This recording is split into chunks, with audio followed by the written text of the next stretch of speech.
host, Tom Vasel here, and welcome to Board Game Breakfast. Wow, do we have a jam-packed episode for you today. So we're going to jump right into that. This past week was the GAMA trade show. GAMA is the Game and Manufacturers Association, and what they are is a grouping of manufacturers of board games, the publishers, the distributors, stores, and they get together in Las Vegas once a year for the GAMA trade show. I wasn't able to make it because I had a newborn baby here, but Dan King and Eric Summer both went out and did so much news, guys. If you missed out, if you're not following the Dice Tower on Twitter, you missed out on a ton of news. So we have more news this week, I think, than the last 10 weeks put together. So let's get to that news. But before I get to my news, Dan will give you some of the highlights that he saw at the convention.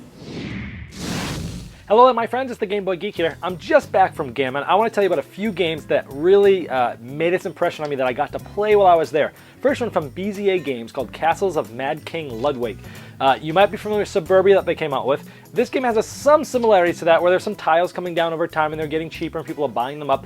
But you're not just buying hexes here. You are buying the abilities and the rights to be able to build your castle. They have all these different rooms. They're different shapes, different sizes, different colors, different types.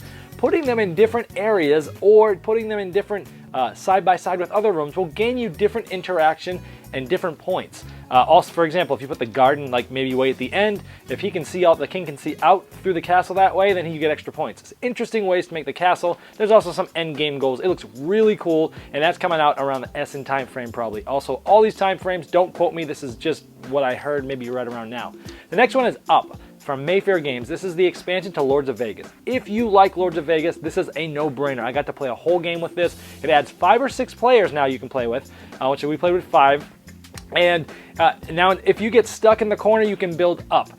So you're not just building out these days, so it might sprawl. You might sprawl a little less with the Up expansion, but it gives you more options, which I like. And I can see where you might have one casino that's a little large to get you some cash, and then you could dump that cash into one of these one-off casinos where normally a lot in the middle of nowhere might not do you very much good at the end. But now you can build up and you get a lot of points. 1 point for every time the casino scores, depending on how many levels it is. It's really cool. It adds a ton to the game, even though it doesn't sound like it because it's just one new mechanic. It's awesome. The next one's from Baksha Games. These are the guys that brought you What's He Building in there? Cowards and Carrots. It's a very interesting and unique theme and game where it's the Middle Ages and all the people went to go fight the Crusades, and all that's left in the village is cowards. And there's a dragon bunny in the castle that you are trying to defend the village from, but all you have is cowards. So you spend the whole game sending the cowards out and getting them built up as warriors, or you can get them built up as hunters, or you can be planting carrots because, well, you got to offer tributes to the dragon bunny. You can go to the monastery and find out which actual bunny is in the castle, because they have different things that they can do depending on which one it is. So it's got a bit of a deduction element. It's got a bit of reading the other players once they have some information. Their moves are telling you what information they know, and you can glean that from them. You can make deals and try to actually have a win that's not co-shared, but maybe only one of the two you win, but you go right for it. It's a very interesting and very unique game. It's going to be hitting Kickstarter soon. And the last one is 7th Hero from AEG. Micro games has been huge. They pretty much smashed the doors with Love Letter with these micro games, and everyone's going crazy about these. 7th Hero is another micro game that's going to be coming out, I think, around the July time frame. It is awesome. You're trying to get 6 unique heroes. You have cards numbered 1 through 7. You're the 7th hero. You need 6 unique heroes in front of you to win the game that you've employed. And on your turn, you're picking up a card and you have to send a specific hero wandering face down to another player. And it might be a hero that's numbered 1 through 3, or a hero that has a number larger than how many players there are. And that person can either employ that hero or pass it on. If they employ it, hey, good. If they don't already have that hero, it's part of their clan. If they already do, they fight and they die. So sometimes when you're pushing those cards up, you're trying to eliminate other players, but they don't know whether to trust you or not. So there's a lot of psychology and deduction and such. And you might send a card around hoping people pass it to you, because if you get it back, you can employ it. Sometimes that's good. Sometimes it's bad. You might end up killing your own guys. It's really good. It's got a bunch of groupthink, and there's a lot of psychology involved. 7th Hero from AEG. That's it for now. Those are my highlights from GAMA. I'll see you around.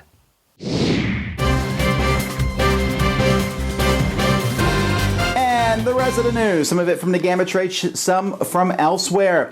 Days of Wonder has announced the 70th anniversary a pack for Memoir 44. Also, this is the 10th anniversary for Memoir 44. This is not a new version of the game, rather it's a pack of maps. These are maps that are going to cover pretty much the entire D-Day campaign, and you will be able to put them all together and play. I think it's like 10, I don't know how many maps there are, but there's quite a few of them, and so you'll be able to play a huge battle with people up against each other. Interesting. You'll need a lot of players. You need it needs quite a few of the different sets of Memoir to play it. It uses a breakthrough system, which means the maps are much farther, and you go and fight that way. Steve Jackson has been doing lots of team-ups with other companies. They're teaming up with Fireside Games to produce Munchkin Panic, based on Munchkin and Castle Panic. They're teaming up with AEG to do Loot Letter, again based on Munchkin and on the very popular Love Letter. And they're teaming up with USAopoly to do a version of Munchkin Adventure Time. They also announced they're going to be putting out Car Wars this year, which is a game many people have fond memories of, and so they look forward to seeing how that comes out. Let's see, IDW has announced that they'll be reprinting a game I like quite a bit called Machikoro from Japan. Think of it as a very easygoing light settler style game. And they're also going to be doing a board game based on the X-Files. Now, I don't know whether you like the X-Files or not, but this game is designed by Kevin Wilson, think Descent, and the redone version of Cosmic Encounter. It's going to cover seasons 1 to 3 of the X-Files, and one person will be controlling the Smoking Man and playing against everybody else. Fantasy Flight has a lot of news. They announced a new expansion for Descent, the Manor of Ravens. It has another campaign and stuff in it. Has some cool bad guys, bandits. I think bandits are a good bad guy to bring in. There's a lot of fantasy creatures. It's good just sometimes to have some regular ones, and wraiths. They also have a new lieutenant for the Descent coming out called Scam, and some new ships for X-Wing miniatures. These are repainted versions of the A-Wing and the B-Wing that's called Rebel Aces. This is kind of, they just released this past week the TIE Fighter special pack with the repainted versions. Here we have repainted versions and more cards for the Rebels now. They also have a big announcement, Warhammer 40k Conquest. This is an LCG based in the Warhammer 40k universe. I expect this will be very popular and designed by Eric Lang. It doesn't look like it's the same game as Warhammer, so we'll see some differences. Should be interesting. In fact, when I looked at it, it looked almost like the old Star Wars game, but we'll see. Z-Man has announced the 9th expansion for Carcassonne, Sheep, Hills, and Vineyards. Hills can be raised, you'll actually be able to make tiles go up to break ties. Vineyards will help the monasteries, they're worth more points. And sheep, there's like a push you up mechanism where you put sheep tokens out, but if you draw a wolf token, you're in trouble. Oh, speaking of Final Fantasy, I forgot to mention this, Bruno Cathallo and Bruno Feduzzi are redesigning a very great game called Mission Red Planet, and they've let out the cat out of the bag that Fantasy Flight will be publishing that. Let's see, AEG has announced Doomtown, the old Deadlands CCG game. Will now be coming out in a more controlled format. There will be a box, I think maybe more along the lines of an LCG. That will be coming out this summer. And they announced a very special edition of Love Letter for weddings. This is only if you're getting married can you get this copy of Love Letter. And then a pagoda, which they described as a 3-dimensional ticket to ride. Stronghold Games has announced Kanban Automotive Revolution. This is about, well, building cars and the factory manager's demeanor in the company, and then you got to set things up and work that. Cryptozoic has announced a party game called Double Feature by John Kovalik, which is basically about, thinking up movies. Plaid Hat Games. Oh, I've known about this for a while, folks, so I'm glad to be able to finally tell you the new Summoner Wars Master Set coming out this summer. That's cool enough in itself, but this is going to have hybrid factions. 8 factions that are made up of 2 of the current factions put together. Maybe these 2 factions are working together in an alliance, or maybe one of them has enslaved the other faction, whatever it may be. And so this is going to fit in a box that's also going to be able to hold everything else from Summoner Wars. Woohoo! Arcane Wonders has announced Mage Wars Academy coming out at Christmas. This is kind of like a starter set to Mage Wars, a simpler version, but has new cards compatible with Mage Wars itself. A modular map they're going to be doing. A scenario pack. There's going to be Archmage for Mage Wars, where you can play the game cooperatively or one person against everybody else.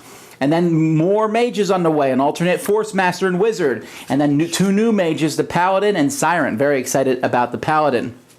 Just like that, though, Japanime has announced a new Crossmaster Junior version, which I think is also going to be compatible with Crossmaster. Queen Games has announced a new game from Donald Vaccarino, the designer of Dominion, called Greed. It's a card drafting game set in the underworld. By that I mean gangsters. And Dragon Valley, a cooperative dragon delivery game for kids. WizKids has announced that they've sold out of Marvel Dice Masters. I'm telling you, this game is hot, hot, hot. Make sure you play it. It's super fun. And they showed off some pictures of the Dungeons & Dragons attack wing. And everybody who saw those said that they looked magnificent, and I'm pretty excited about that now that I've seen these models. Smirk and Daggers has another zombie game coming out, but they said this one's different. It's called Student Bodies. It's about mixing zombies with high school. Stoneway Entertainment has Zombies, the deck building game, which Eric says looks pretty similar to Ascension, but themed for zombies. Eagle has a whole pile of little things coming out. One that I found interesting, they have Defenders of the Realm, some more figures coming for that, different generals, different minions with special abilities. Upper Deck, they're announcing different things in regards to their legendary thing, but they also have other games. A Push Your Luck Firefly dice game coming out later this year, and a board game based on The Crow. Was anyone asking for that? But hey, maybe there's piles of The Crow fans out there. Twilight Creations, the folks who make zombies, are making a game that's basically the same as zombies, but with Cthulhu called, well, Cthulhu. And also, this one looks really interesting, a 7-player cooperative game called Jupiter Rescue. And finally, Catalyst has announced a partnership with Valiant Comics, and so they said that partnership is going to allow them to make different games. Obviously, there's a lot of focus on role-playing games, but they also said it will include board and card games. Folks, this isn't all the news. You can go back and look at all our Twitter posts and Facebook posts. We have a lot of different information, and I'm sure we'll talk about this more in the future.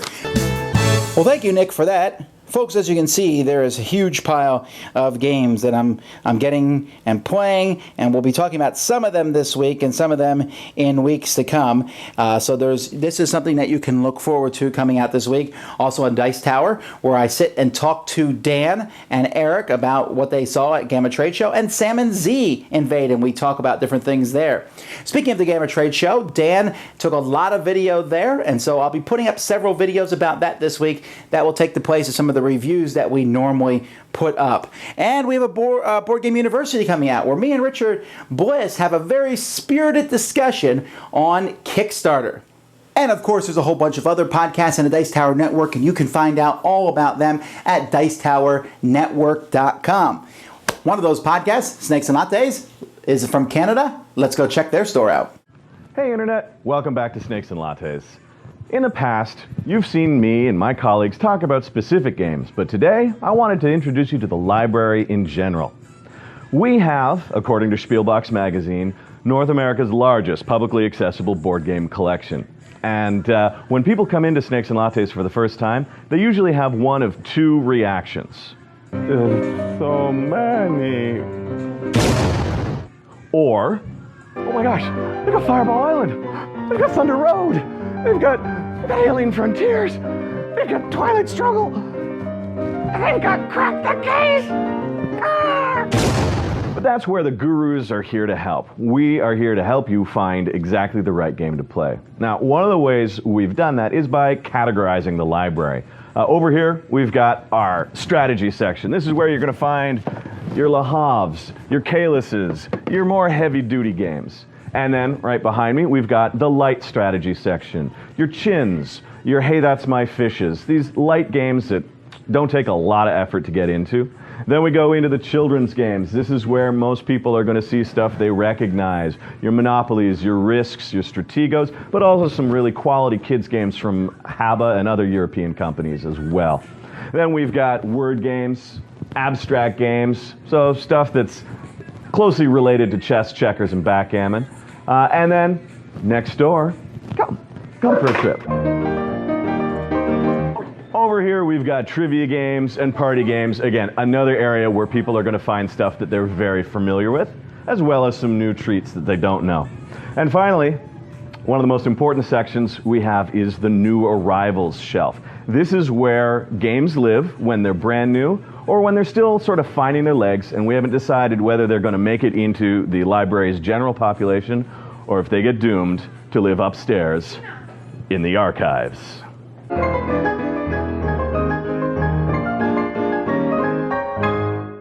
And you guys thought I had a big collection. All right, we got some great stuff for you coming up now. Let's take a look at games as art, games in 60 seconds, and then I'll be back. Hi there, my name is Seth Van Orden, and this is another segment about board game art. This particular piece is centered around the board game Ticket to Ride. To start, you're going to need to pick out a map that matches the room that you're placing the piece of art in. This particular map is 50 inches by 30 inches, and because it's so big, we needed to get a custom piece of sheet metal to put behind it. You can usually go to a place that does air ducts or similar work to have them cut out a piece. You want to make sure that the piece you get is magnetic. Not all metal is.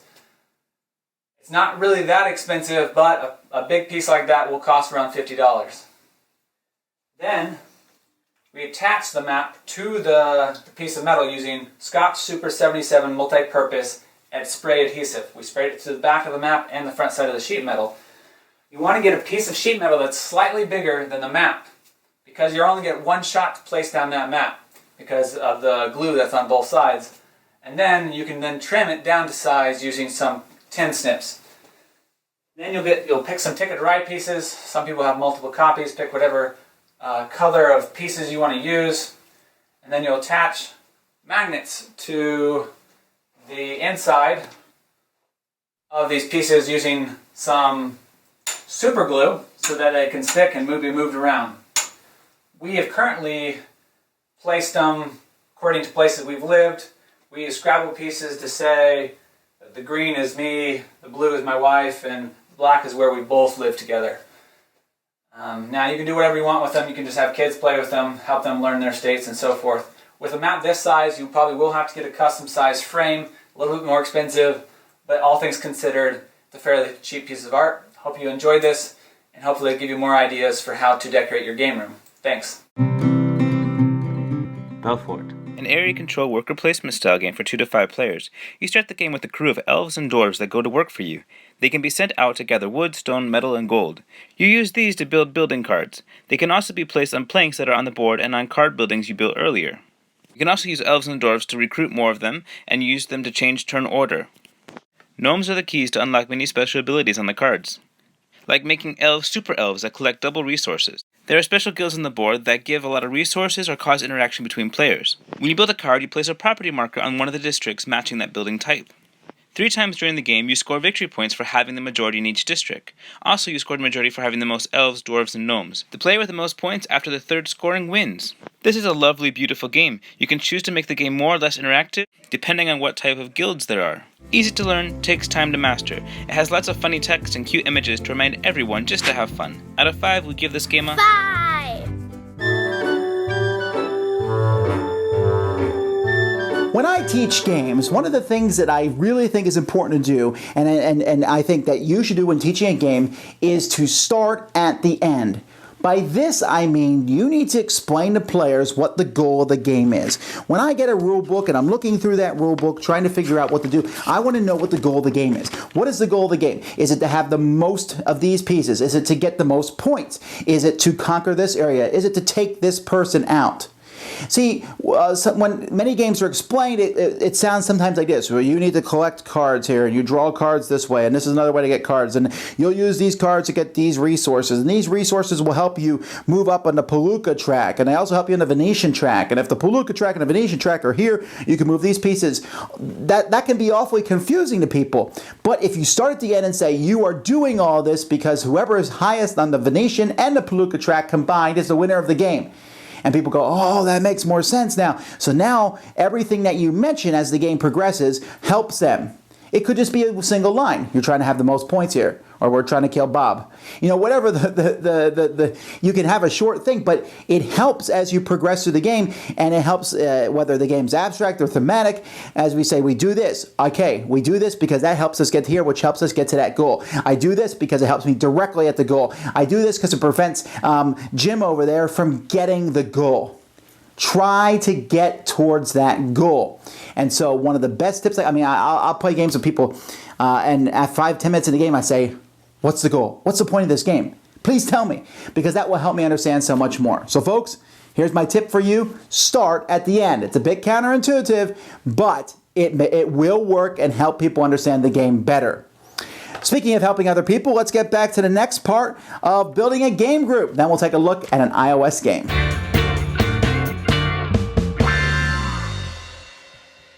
Hello there, Dice Tower viewers. I am Chaz Marler of the Pair of Dice Paradise podcast with the second part of this series about running a gaming group. Part 1 provided suggestions on finding people to join your gaming group. This time, we'll talk about getting the people that you found to actually show up. At the very first event I hosted for the gaming group that I started, one person attended, who played cards and worked on a jigsaw puzzle. It was of puppies. Since then, the group has grown by about 6 people per month, and currently it has about 36 members. So how do you grow your group size? To do so, it is critical to set people's expectations. For example, make a schedule. Check that. Make a consistent schedule. Does your group meet weekly, bi-weekly, every third Saturday during a waning crescent moon? Whatever the routine, make it consistent so that people can plan for it. Some of the meetup groups that I'm a member of are riddled with potential gaming sessions where nobody has suggested a time or a location yet. There's a lot of people that respond saying they're interested, but the event never comes to pass because nobody involved has selected a concrete date. Suggest games. I have found that especially when starting out, it helps to select a featured game or theme as far in advance as possible. It sets the tone, and without it, you may end up with one person planning on playing Shadows over Camelot and another one Scrabble, he said, speaking from personal experience. Finally, as the host, set expectations for yourself. See, at first, you may spend your time teaching from the sidelines instead of actually playing anything, especially if the games you're introducing are new to your group. As a host, your job isn't playing games, it's making people feel welcome, especially if they're attending for the first time. But if you focus on creating a fun, friendly environment, the gamers, and plenty of games to play, will follow. Hi, Suzanne here with a look at this week's featured board game app. Sometimes it feels like iOS gets all the board game love, but one game it doesn't have yet is the 2013 Board Game Geek Android Game of the Year runner-up, Mr. Jack Pocket. So let's take a look at this portable deduction game. In the most compact game in the Mr. Jack line, designed by Bruno Cathala and Ludwig Montblanc, Mr. Jack Pocket pits 2 players against each other using shared mechanics but having different win conditions. Focusing on controlling line of sight, players share an action pool that allows movement of the tiles or the investigators around them. The investigators need to track Jack down within 8 turns to win, while Jack must foil enough turns and hold the investigators off for victory. Developed by MeepleTouch, the Mr. Jack Pocket app is an overall strong implementation. It uses the same art as the board game, and the gameplay and action control is very intuitive. Some of the app navigation visual cues are pretty subtle, and there is a tutorial, but it's a little bit clunky. The biggest downside to the app is there is no online or pass-and-play multiplayer. That said, there are 3 levels of AI for both the investigators and Jack, and even the easy level is pretty challenging. The app may lack some of the polish of the best board game apps, but the implementation of Mr. Jack Pocket is highly playable as a solo game and perfect for a quick game of cat and mouse on your Android device. Give it a try.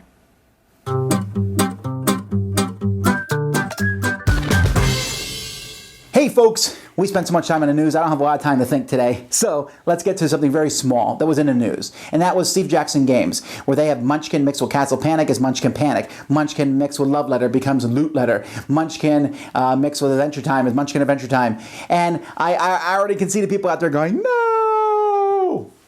But I'll tell you this. There's two things in my thoughts on this. First of all, I think the Munchkin theme is hilarious. I always liked it. The Munchkin game itself I don't think is a very good game, but I've always liked the theme. So adding that theme to games that I know are good, Castle Panic is an excellent game, Love Letter is an excellent game, adding the Munchkin theme to that, why not? That sounds cool. It's a theme I like, mixed with game mechanisms I think are great.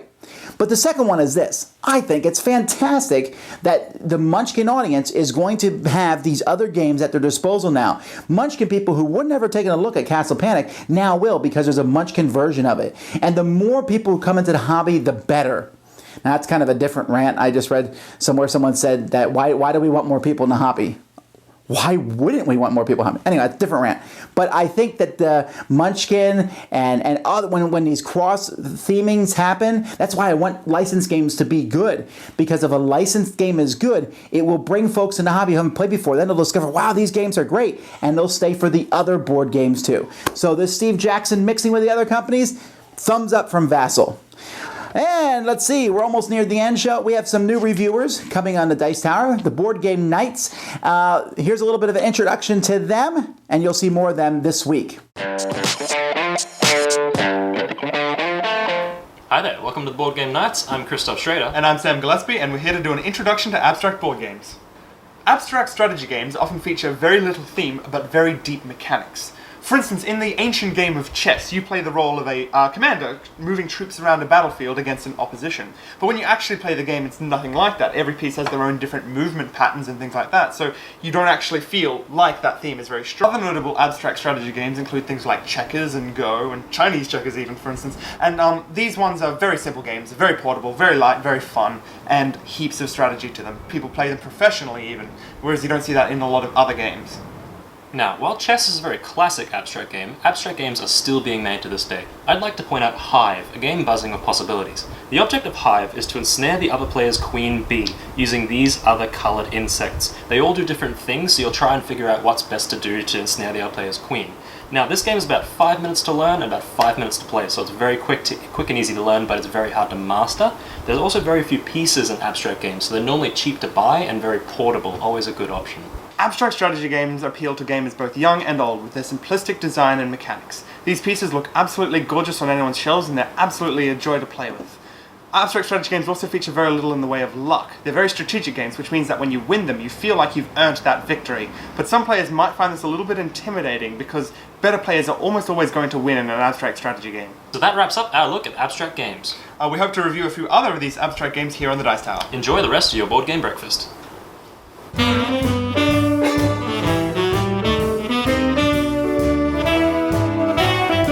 Hi there everyone, this is Scott Nicholson and welcome to the Ivory Dice Tower. Now this week I'm going to respond to some of the comments that people have made about the show and talk a little bit about International Tabletop Day. So I've been on spring break, I've been looking at some of the comments out there on YouTube, and I wanted to tell you why I'm doing this show. Because, you know, I have forums in which I can pass along these messages. Talking about games is what I do as a job.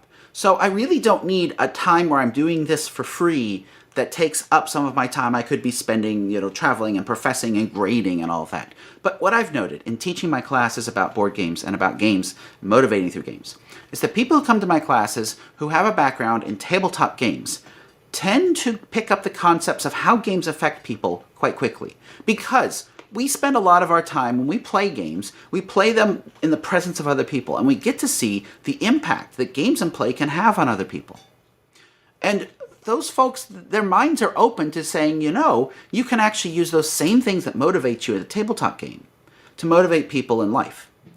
When you're a manager, a teacher, a mentor, a leader, you may not be one now, but you will in the future. You'll have those opportunities.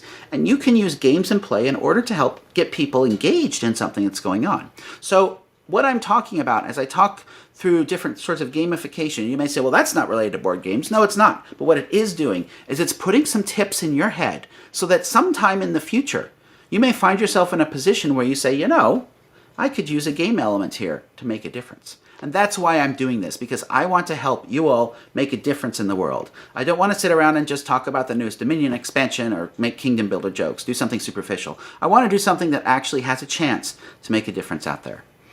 Along those lines, we have International Tabletop Day coming up, and I wanted to throw a concept out for those of you that are going to this event. So these events have the ability to draw in a lot of new players. It's kind of like the events I ran at the library, when you'd have people who would come in from the street. And when you deal with people who are new to our hobby or who are new to our sorts of games, I'm encouraging you to be careful, to facilitate, to think of yourself as a facilitator of an experience for them, and not just a player watching out for yourself. What this means is in games, you may change the way you play in order to help these folks have a better experience. You should pick games that will help them have a better experience in what's going on. Don't pick a game that's going to require a lot of explanation before they get to play something. Something like Race for the Galaxy can be very frustrating to bring out to someone who's not seen our sorts of games because of all the symbols, and it takes a while to figure that out. So instead, focus on games they can get right away, but more importantly, during the game, try to think about helping them to have an enjoyable time, helping them to find what's meaningful in the game they're playing, because by doing so, you're going to be able to bring them into our hobby. So think about them before you think about yourself, and that's one of the goals of facilitation. So that's all for now. Next time we'll talk more about gamification. Bye-bye. And that's it for this time, folks. I hope you enjoyed it. Lots of news, lots of good stuff, lots of things coming this week. I'm going to start working on the editing, all these GAMA trade show videos, so you'll see them pop up and you'll see different reviews pop up over the course of this week. Don't forget, if you can't watch these videos and you just want to listen to audio, you can go to dicetoweraudio.com and download that there. Don't forget to listen to our podcast, Dice Tower Network. Check out the Dice Tower itself. There's lots of cool things. Folks, we appreciate you watching. Have a good breakfast, lunch, and dinner. Play lots of games with other people. Have a great time. To find out more about all of our podcasts, check out dicetowernetwork.com. To see a listing of our videos, head to dicetower.com. We'd like to thank our sponsor, Cool Stuff Incorporated, where you can buy games for great prices. Cool stuff in stock.